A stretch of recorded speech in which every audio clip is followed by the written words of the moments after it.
ঘূর্ণিঝড়ে ৩৭ লাখ মানুষ ক্ষতিগ্রস্ত। প্রিয় দর্শক, অনুরোধ রইল ভিডিওটিতে একটি লাইক দিয়ে আমাদের ইউটিউব চ্যানেলটি সাবস্ক্রাইব করে দিবেন এবং ভিডিওটি সম্পর্কে আপনার মূল্যবান মতামত কমেন্টস করে জানাবেন। ঘূর্ণিঝড় রেমালের কারণে ৩৭,৫৮,০০০ মানুষ ক্ষতিগ্রস্ত হয়েছে বলে জানিয়েছেন দুর্যোগ ব্যবস্থাপনা ও ত্রাণ প্রতিমন্ত্রী মহিবুর রহমান। এছাড়া প্রায় ৩৫,০০০ ঘরবাড়ি বিধ্বস্ত হয়েছে। আংশিক ক্ষতি হয়েছে ১,১৪,৯০০ ঘরবাড়ি। সোমবার ২৭শে মে সচিবালয়ে ঘূর্ণিঝড় পরবর্তী সংবাদ সম্মেলনে এ তথ্য জানান তিনি। প্রতিমন্ত্রী মহিবুর রহমান বলেন, ঘূর্ণিঝড় রেমালের কারণে খুলনা, সাতক্ষীরা, পটুয়াখালী জেলাসহ উপকূলীয় ১৯ জেলার ১০৭ উপজেলার ৯১৪টি ইউনিয়ন ও পৌরসভা ক্ষতিগ্রস্ত হয়েছে। তবে সরকারের প্রস্তুতির কারণে বড় ধরনের ক্ষয়ক্ষতি হয়নি।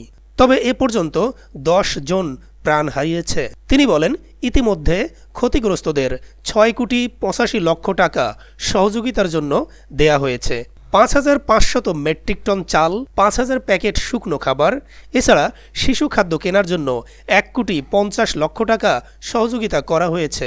এসব সহযোগিতা ক্ষতিগ্রস্তের মোবাইল অ্যাকাউন্টে যাবে। বরাদ্দ অব্যাহত থাকবে বলেও জানান প্রতিমন্ত্রী।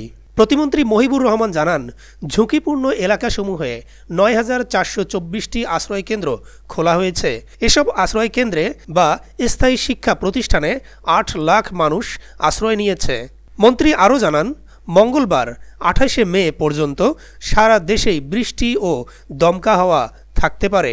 এদিন বিকেল থেকে সন্ধ্যার মধ্যে ক্রমান্বয়ে সিলেট দিয়ে বৃষ্টি ও দমকা হাওয়া বয়ে যাবে।